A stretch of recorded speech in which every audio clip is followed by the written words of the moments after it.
everybody. Welcome to Sports Beach. I'm Kim Davis with Assembly, and I'm here with Hélio Castroneves. Well done. I just honestly, I wish we could turn that camera around and you guys could see the beautiful view we're looking at right now. Yes, absolutely. I do want to kick this off with just telling you that the 5th season of Dancing with the Stars was above and beyond the best. I appreciate you start the interview with that, because obviously it was something that first of all, I did not know what I could do, and a lot of people think I'm a dancer that can drive a car, and it's the opposite. I start racing, then I start dancing, which was a lot of fun. It was so much fun to watch. Thank you so much for sharing that with us. No problem. I would love to just hear a little bit more about your Cannes experience so far and a little bit about yourself. Look, it's been great. What a great opportunity, first of all, to be here, and not only that, being associated or start knowing and have knowledge with so many opportunities to meet incredible brands, incredible people.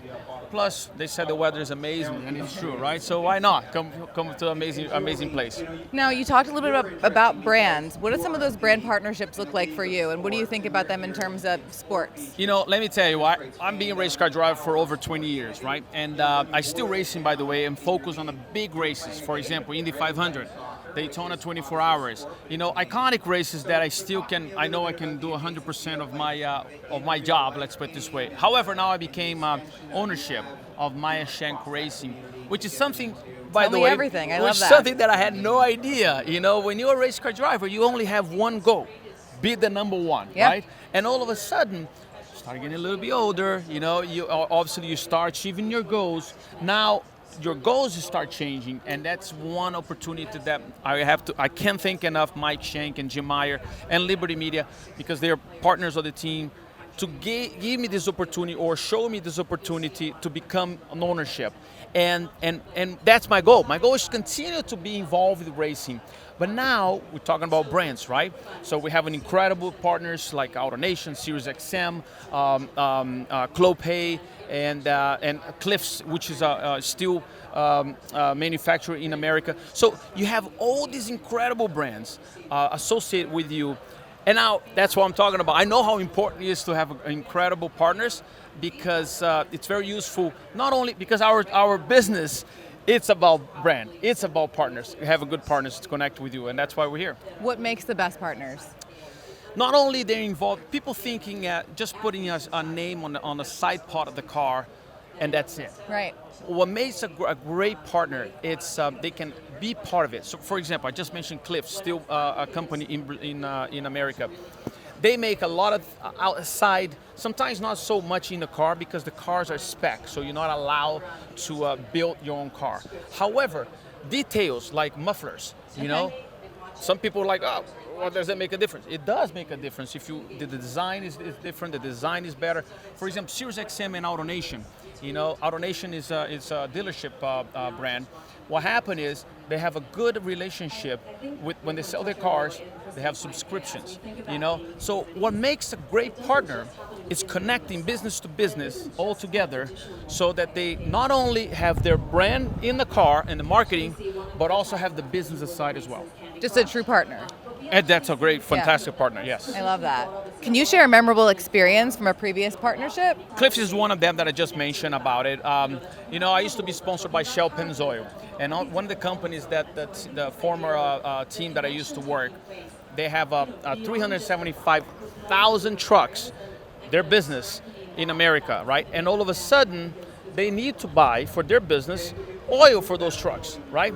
So why not buy the oil from Pennzoil and have the Pennzoil, sponsoring their car? So all of a sudden, it became a business, lucrative business for one side, also marketing business for the other, and everything. So that was one of the experiences that I learned and I remember very vividly when that happens. And I said, you know what? So that's the approach we got to take it, and that's what we're doing right now. Yeah, I love that. Like, it's bringing it all together. Bringing it all together. Tell us about some racing and fandom. Like, how are most of your fans like me? Right. Dancing with the Stars fans? When I did it, I had no idea how big it would become, because it was a huge year. You're right. It was over 25 million people watching the show, because it was Monday and Tuesday. Back then, we only had American Idol. We didn't have The Voice. We didn't have America's Got Talent. Right. We didn't have all the Masked other Singer. shows. None of it. Nothing. It was just American Idol. which, by the way, when they had Dancing with the Stars, that was the show on TV. So that's why there was so many people watching. And what happened is, I didn't expect that type of audience after I won becoming actually a big fan of racing. Yeah. So now their husbands are already part of fan of racing. Now the wives and moms wants to know what that guy is doing, the Dancing with the Stars champion. How is he doing in racing? So it was incredible. And what I like about the fans, I kind of like. In racing, let me explain about one thing. A lot of people don't know that. You lose, unfortunately, more than when you win, right? It's the nature. It's so competitive. But what happened is, those times that you unfortunately didn't win, the fans, they don't care about it, right? Because it's the individual driver, it's the person that they admire. And when they come and have a picture or an autograph, for me, it makes that upsetting about not winning win. Right. You know what I mean? For them, right? For them. And I kind of like suck their energy, the positive energy to me to come back. It's like, you know what? Let me make it happen. Let me win that race. And that's why it feels, I enjoy to have my fans around because they really support me. I love that. Have you seen a lot of that around here? Like in the vibes of Sport Beach? IndyCar series, it's a little bit different because we're obviously in Europe. In Europe, it's more about Formula One. And in America, it's about more IndyCar. So, well, today Formula One is all over the place after they were in Netflix. But the point is, it's very similar type of racing, but Indy 500 is the biggest one, and when you go to in America, that's where the fans are more abrupt. Very cool. Looking ahead, what are some key trends you see in motorsports? And now I think because you have this ownership, right? Right. You probably have a lot of thoughts on it. Well, I have to be honest. The way we're looking is, we never thought about social media was going to take so much, part of it. However, I always, being a little bit controversial on that, I enjoy it. I want my fans and the people understand and follow me for genuine. I don't want to just wake up in the morning, hey, how you doing? It's Not an influencer. I'm not that type of a person, But I do want people say like, look, I'm here. Yeah. I'm in the south of France, having a phenomenon. That's the type of things I want to use the marketing. And but again, in the end of the day, they only some of the companies only look for how many followers or how many, which is, I think it's irrelevant. I think it's more the quality.